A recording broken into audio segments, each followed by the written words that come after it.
Hello, everyone, and welcome to another Teacher Joseph podcast. Today, we're going to talk about the Queen because she's celebrating 70 years as our reigning monarch. That's right, 70 years. If perhaps she had killed someone and had been put in prison, she would have been released after around 25 years. But actually, she's been doing her job for 70 years, so there's no escape for her. We don't know too much about her private life, of course, because she's a very private person, but she is one of the most celebrated figures of the 20th and 21st century. I'm not so sure that British people really appreciate her.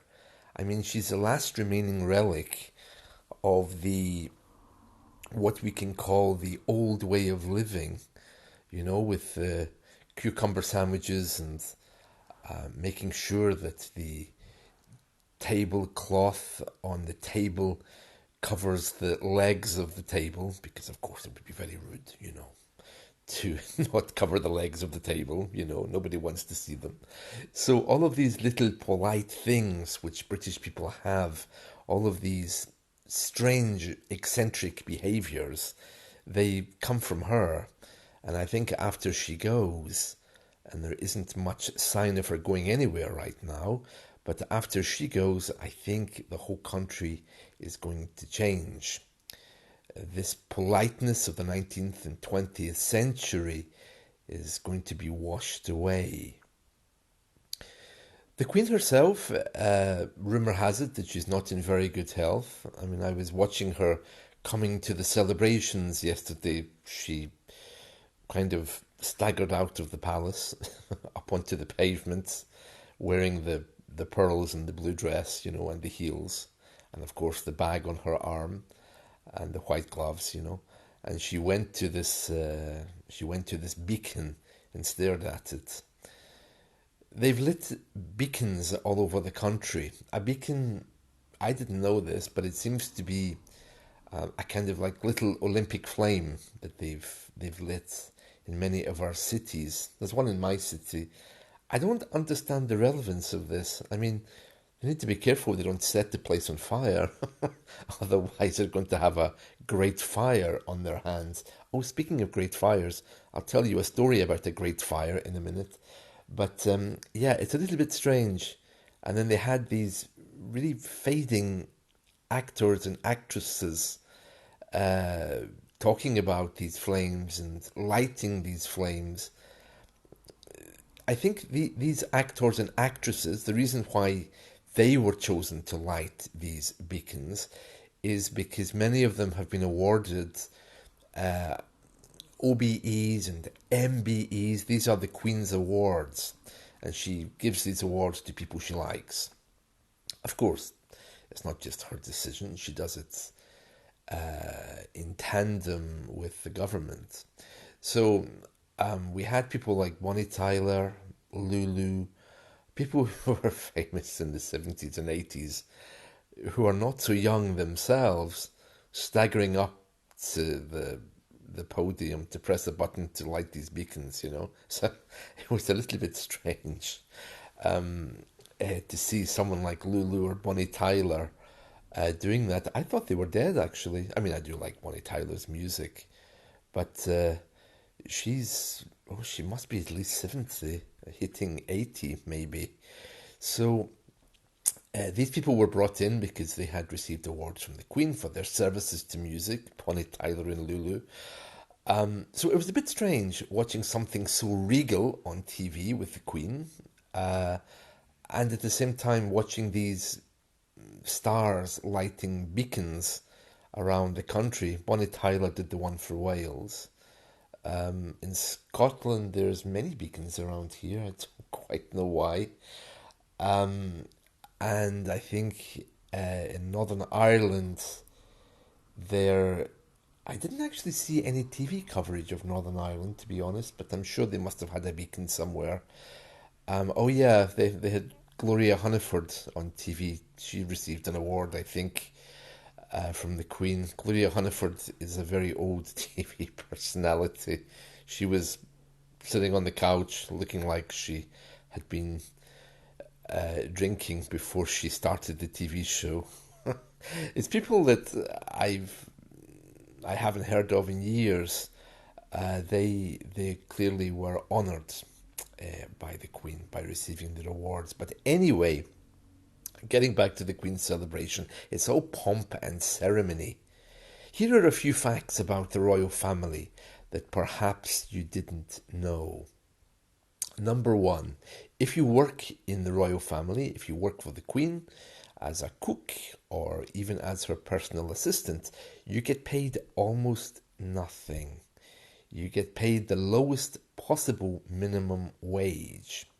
And the reason for that is because the royal family always say, well, if you work for us, when you finish or you go somewhere else, you are guaranteed work anywhere because you'll be so popular. Anyone who's worked with the Queen, of course, would be very honest, good person, yes. And especially in America, you could become a celebrity. Many people who have worked for the Queen now do public speaking to say what it was like with her. And this whole politeness thing that we get, as I mentioned before, I think is all from the Queen. This politeness British people have from the 20th century and 21st century, that's all from the Queen. So when she goes, I think the whole mood of this country is going to change.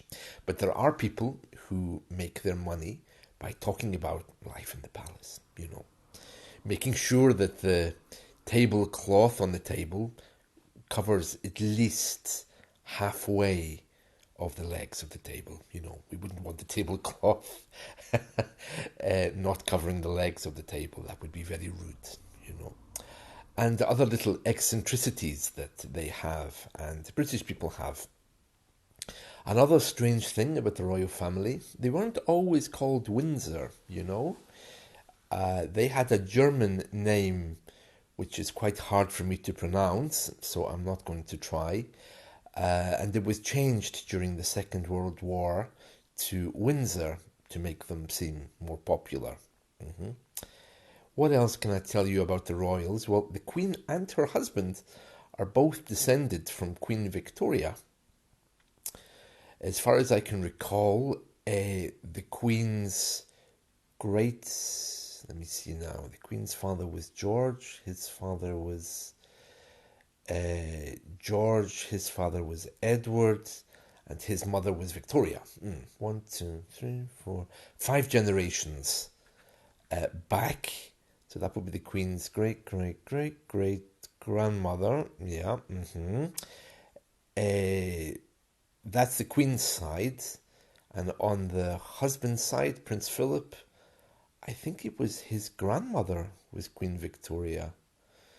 Oh, so there's no confusion then for the children. Gee. Yeah, so that means that would be Prince Charles, the Queen's son. Queen Victoria would be his great-grandmother or great-great-grandmother on one side of the family, and on the other side it would be his great-great-great-great-great-great-grandmother. Oh.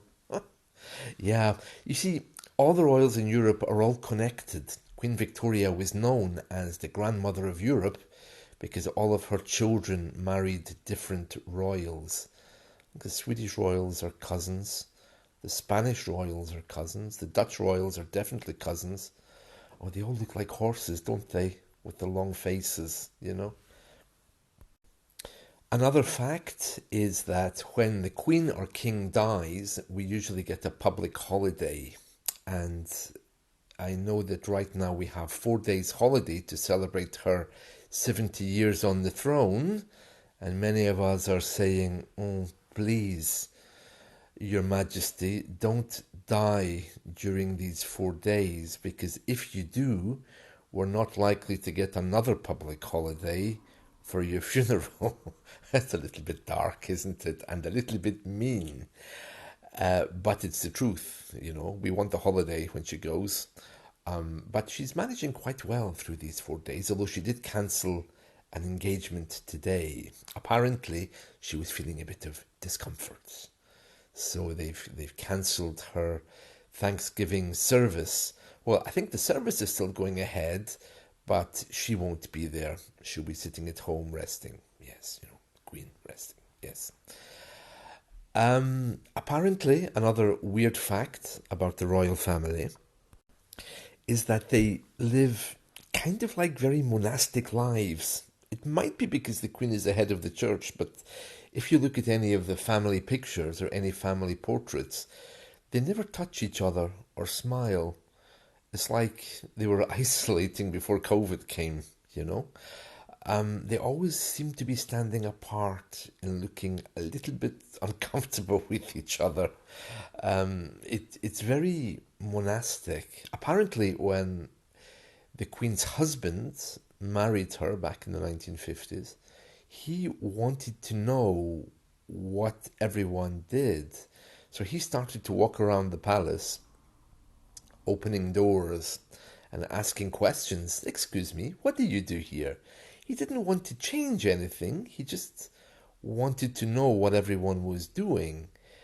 And so they very quickly started locking doors to keep him out. And of course, he was really upset by this. And this shows that even though the Queen and her consort, in this case, because he wasn't king, control the place, they don't really have power over their house. It runs like clockwork to protect them. And so, of course, the house had to tell Prince Philip, you leave us alone to do our job, and we'll leave you alone to do your job, but don't interfere with us because we're working to protect you. So just let us do our thing, and you do your thing. So you see, they don't really have to worry so much about things like security and these things. Everything is taken care of for them. So there's a big question about how much they actually know of what's happening around them. I mean, the Queen certainly knows what happens in her house, of course, but she doesn't get directly involved. I think it's all done for her. Another really strange fact about the royal family is that if a queen marries a man, he does not become king. If a king marries a woman, she becomes queen. So Elizabeth, for example, Queen Elizabeth II, her mother was called Elizabeth, but that's not why she is Elizabeth II, because her mother was queen by marriage. She was not queen by blood. So she's Elizabeth II because of Queen Elizabeth in the Middle Ages, King Henry VIII's daughter. That was Elizabeth I, so our queen is Elizabeth II.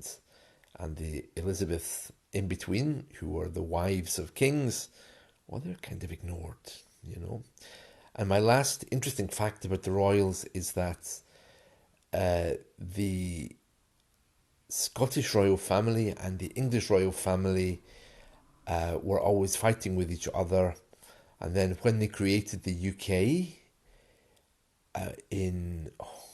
my history isn't so good. I think it was 1606, I think, was the date of the Union. But anyway, when they created the Union, the King of Scotland, James the First of Scotland, no, I've got that wrong. Let me say that again. James the Sixth of Scotland was James the First of England. So he came from Scotland to London to be king of both countries. And that was how they started the Union. As a sign of peace, he came south and became king of both. It was very controversial because the